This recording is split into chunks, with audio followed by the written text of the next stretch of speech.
you have 2 minutes. Yes, perfect. My first question is perfect.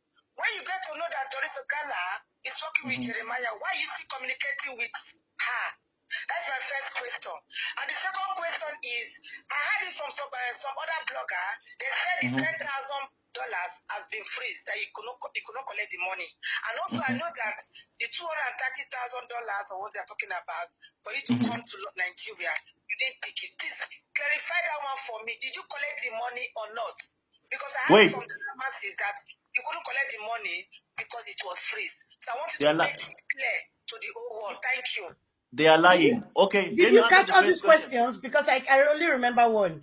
Me, I think I heard them. The first question was, why am I still communicating with Ogala or something? You stay put, Mommy Fidelia. Stay put there. Wait, let him answer one after the other. Go ahead. Okay, what was the first question? The first question was, why am I still communicating with Ogala, or why did I continue communicating with Ogala when I found out that she was working for Motor for Fame? Was that the question? Yes.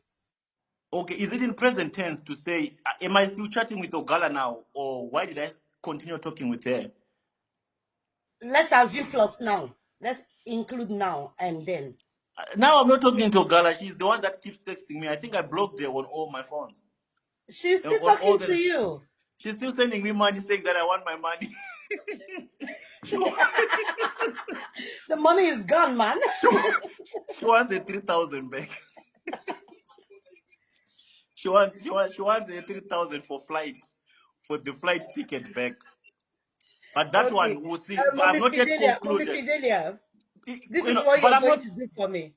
Okay, listen, you're going to ask your questions. You wait for him to answer, because the way you rushed everything because I gave it 2 minutes, you confuse all of us. Go ahead. Okay, I said the first question I'm asking you, when you get to know that she was working with Jeremiah, why is he communicating with her? Because based on all the recording that she was sending, even when you get to know, you're still communicating with her. So why are you still communicating with her? That is my question. Okay, your question, you are saying, why am I still communicating with her? Or are you saying that why did I continue? You get to know that she's working with Jeremiah. When I knew she was working for Jeremiah, it was premature for me to discard her, because I had not yet known the truth that I was seeking. The first truth that I wanted from Doris Ogala, because I already established that she was working with these charlatans. Remember, there's this case of my arrest, which they have come to debunk to say Prof X staged that arrest. I wanted Doris Ogala to find me proof, to find me something tangible that I can use to prove that indeed these Nigerian charlatans were behind my arrest. If I had let Doris Ogala go before I get that information, this narrative that they are peddling now to say I staged my arrest, I would not be able to debunk it. But now I have all the evidence to prove it. And that was the first reason why I did not cut Doris Ogala off when I realized that she's working for Jeremiah Omoto. They wanted to use her against me, so I had to use her against them. What can beat a confession from a Nigerian charlatan telling me that and apologizing to me that he was behind my arrest? What can beat that is evidence. I could not have gotten that evidence had I not entertained Doris Ogala. Had I not given Doris Ogala the opportunity to feel that she's together with me in this. So I had to allow her. The second thing, I wanted to know for real if Jeremiah Omoto had anything to do with the case of the missing child. So Doris Ogala was my point of communication with the camp of Jeremiah Omoto for Fame. I'm actually writing, principles of dealing with charlatans, 48 laws of dealing with charlatans. And one of them, when you want to find out if a charlatan is at fault, or whenever you want to find out if a charlatan is guilty of the allegations that are being laid on him, the first thing that they'll do is to offer you money to not talk about it. Is to try to make a deal with you, to say, if we give you this amount of money, are you going to let this one go? There's no way I could have known Jeremiah Omoto's involvement until we go to the stage whereby Doris Ogala came and then she said they want to offer 10,000 But with this 10,000, is Ruth Matthew going to confess that she sold a child? Is she going to confess that she has the child? On top of the 10,000 US dollars, they wanted to offer an apartment to say, we're going to secure Ruth Matthew and we're going to open a small business for her that she can run as long as she'll become a little bit, she'll become mild about this case of baby testimony. That alone was the last nail on the coffin. Why would Jeremiah offer me 10,000 to make Sister Ruth Matthew change the narrative? Why would Jeremiah Omoto want to give Sister Ruth Matthew an apartment, a modern apartment, with glasses all over and a swimming pool, if he had nothing to do with the case of baby testimony? All that money that he's willing to throw away, it's money that can be invested into an investigation that can exonerate Jeremiah Omoto if he has nothing to do with it. The fact that he's willing to trade to silence this, that's enough evidence from the way that I operate, because you can never deal with these charlatans if you do not get in bed with them. The best way is to catch a thief is to be involved in the thief's activities and know where they're going, when they're going, how they plan, and how they intend to accomplish whatever that they're planning. Even if you look at FBI, CIA, if they want to bust a drug lord, they don't do it and then they just approach the drug lord's house and start searching. You will not find anything. They plant their own. Even a woman can even end up sleeping with the drug lord just to try to get information. So when you're dealing with these people, you have to be willing to do the impossible to get to the truth that you want to get. And if you are going to get bruises along the way, you have to be willing to get those bruises. So with all that I did with Doris Ogala, the long nights, me and Doris Ogala would talk until 6 a.m. We would flirt in and out. I would make her believe that I love this woman. But for your own information, how can I love someone that have not yet shown me their face? And in that time, she was not yet even calling herself Doris Ogala. She was still Choma Johnson. And she was pretending to be Nagi. And she was pretending to be a lawyer. Remember, she was a lawyer.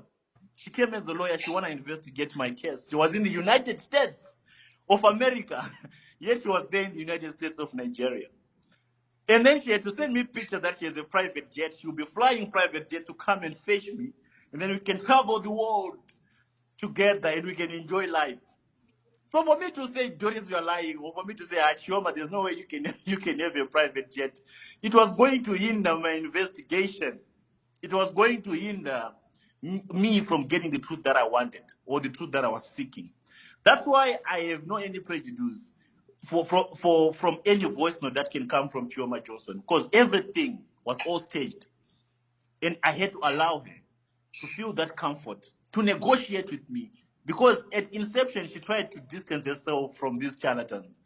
I don't know Chris Okafor. I don't know Jeremiah Omoto. I don't know Johnson. I don't know. Yet she knows all of them.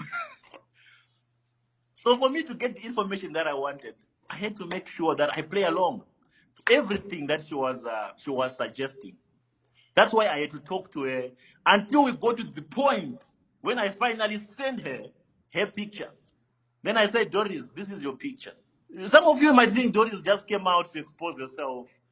It's me who pushed her to go and expose herself on these platforms, because she felt like if I expose her first, it was going to be bad. In fact, let me give you a short story on how I even staged this whole thing to make Doris Ogala expose herself. The first thing I did, I'm sure this will be a surprise. This will be a surprise when Sister Happy hears this, hear what I'm about to say now. But I actually told it to Sister Ella, so Sister Ella knows it. I went to Doris Ogala, and then I know Doris Ogala is very sensitive about money. I know whenever you mention money, she starts growing wings. And then I came up with a story to her. Then I said, Doris, I don't trust happiness anymore. And then she said, I told you. You took me away. You sidelined me from this. Now see the people that you are trusting. Then I said, I don't trust her. Then she said, why do you not trust her? Then I said, someone sent Sister Ruth Matthew, did I say 3,000 or 30,000 US dollars to Sister Happiness? And Sister Happiness has not given Sister Ruth Matthew that money yet. She was very happy that day. She started, I told you, don't trust these people. These people, the only person that has ever had your back is me. That woman, were you in love with this woman? Were you chatting with this woman? What do you have with this woman that she's blackmailing you with? And then I said, no, I don't trust her anymore. What do you think we should do? And then she said, you know what? I want you to give me all the papers of Ruth Matthews court cases. I want to take over this investigation now. I want to do it my way. I want to employ my lawyers. I want to use my people. I don't want anyone else to be involved in this case. I want to do it the way we were doing it before. Then I said, oh, okay, no, it's fine. So I provoked her again about Sister Happiness. And then she went to Sister Happiness inbox. I don't know if you have seen those screenshots as yet, but I told Happiness not to share those screenshots with people. And then she exposed herself to Sister Happiness. Now I'm coming to you direct as Doris Ogala. I'm taking off the Chioma Johnson mask. She started insulting Sister Happiness, left, right, and center, insulting her. I have naked videos of whoever and ever. I'm going to bring water to you. Then I knew this was the time to now bring Doris Ogala to the public space. It was not an accident. Those videos that you saw being played, is it on Dada? It's Doris Ogala now that realized that now she's on the verge of being exposed. She sent all those things to Dada. That's why I saw a video when he came as if he had an exclusive. No one has this video. I have 120. Then I just said, this boy, he does not know that he's just playing. We have 600 episodes. He's just playing the masters. He's just playing according to the master's rules book. That's why I had to observe all those things. And to answer the second question, I think she asked the second question about the 10,000 US dollars. Yes. Sorry to cut you. I think the question she asked was, she heard from other bloggers that the $10,000 that I don't know who paid was freezed. No, that's a lie. Oh, that means we have access to that money. That money is there. What are you talking about? That 10,000 US dollars is there. It was not frozen. The moment it entered that account, it was moved already. The moment it entered that account, it was moved. You know, when you're dealing with these people, you need exhibit. You know, one thing I want to tell you is, when you're dealing with these people, you need exhibit. If I come here and then I say they send me $10,000, are you gonna believe me? Sorry, just hold on.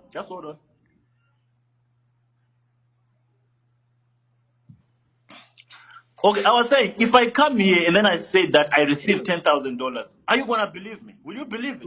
No. Nah. Me no. But now when you get to a point whereby I say, Papa, here's the money that was sent. Now you can believe me that indeed I received $10,000. Indeed, I received $3,000. And then I can back it up. That's a proof. You understand? Okay, just hold on, please. I just want to address something quickly. Go ahead. Or you can talk so long. I'll be back now. Okay. Farm lady,